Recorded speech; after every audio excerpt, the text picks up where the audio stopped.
I'm Geanna Dunbar. I'm Brandy Jones. I go underneath Brandy Jones Indigenous Art. And the project is The Path to Reconciliation. Regina Downtown wanted to have a statement piece, and we're throwing up ideas, and then we decided to work together with the community to create a larger project that invited the general public to also educate and learn and offer a space where we can make it all together. And we came together with the path of reconciliation. So we ended up working with a cultural advisor and an elder on the meaning behind it. With their teachings, we were able to create images throughout the beaded pattern.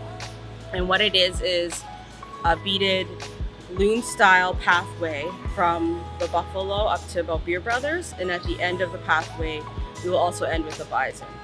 So through the teachings, we were taught different things. Like before colonialism came down, we used to have different adornments. Instead of the glass beads or plastic beads, we would have porcupine quills, seeds, teeth, bones, that type of stuff.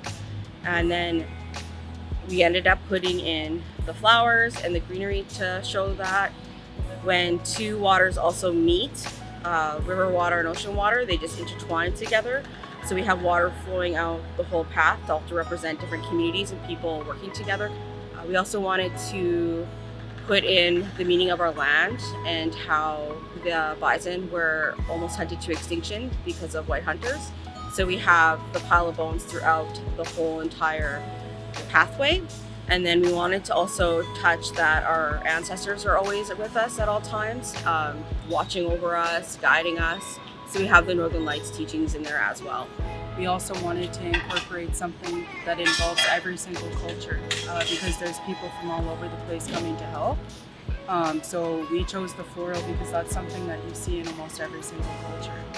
Yeah, and then the white buffalo represents peace, and so that's what we wanted to end it off at. We started at the buffalo, which is very significant to the land that we live on.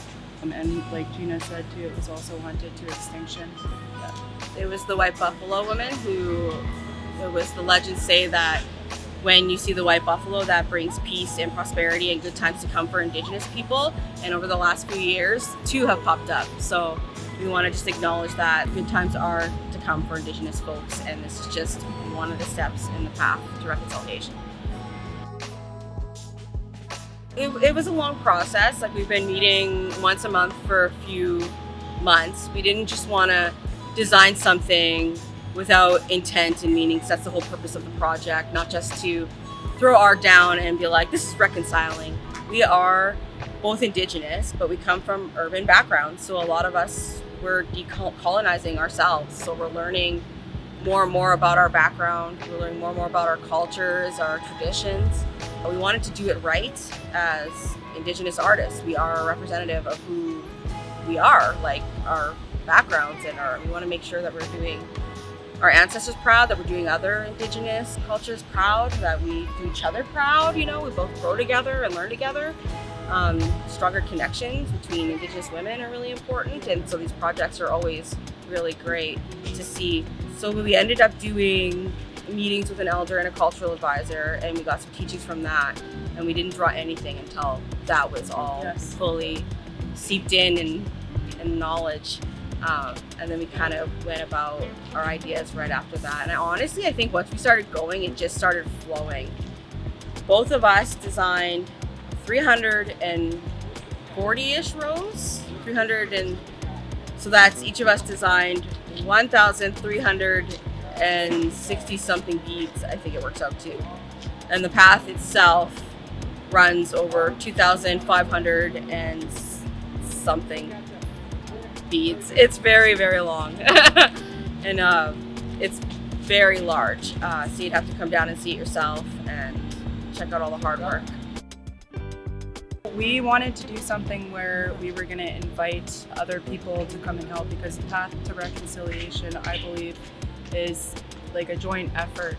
We have been so lucky to have so many people come down to help. Like, we have not had a shortage of helpers at all.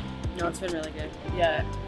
Just seeing the want for people to come and do this has been absolutely beautiful. We've gotten teens, elderly, like we've gotten such a span of different people, different backgrounds. People who stay all day. All sorts of people from young to old to different cultures. Learning to do teamwork, working together, communicating, and that's what this project's all about.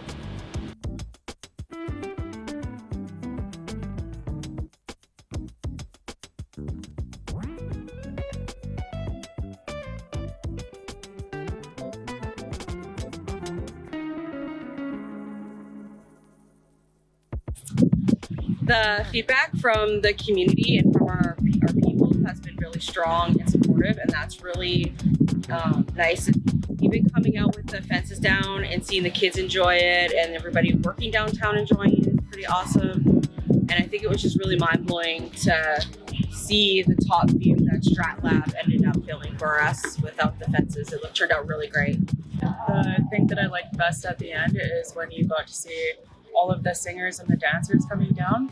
I thought that was extremely powerful, and just how many people turned out to actually help with this project. I didn't realize that there was over 200 volunteers that came out to help. It felt like it was a lot of support from different places, and I never expected any of that. It was just a really cool experience. I think it makes my heart full too to see other Indigenous folks come in and see it, because they know exactly what they're looking at as soon as they come. It was really nice to come out in the morning and see them surround it and recognize the smell of the morning smudge and come and join sometimes. I hope that this is a stepping stone to more spaces to be filled and more jobs for people of color. I want to see more community projects. Absolutely. Yeah, I want to see a lot more projects where people are able to get together, and that was just the best part of this project. With these projects where we invite the community, you end up meeting new people you would never have met. You end up meeting like-minded people that you would have never met outside of the computer, right? And those are real, tangible relationships, and they mean so much, and that's what community is about, and that's what projects like this are about. Thank you, and this is only the beginning. Yeah. The only way is to go forward and up and bigger and better, and I have a feeling it's going to happen. Yeah, and thank you to every single person. Yeah, there's no way we would have been able to do this on our own if it wasn't from Regina, downtown Baden, Marion, and the Creative City Center. Marion. Yeah, it took a lot of hands and a lot of lists.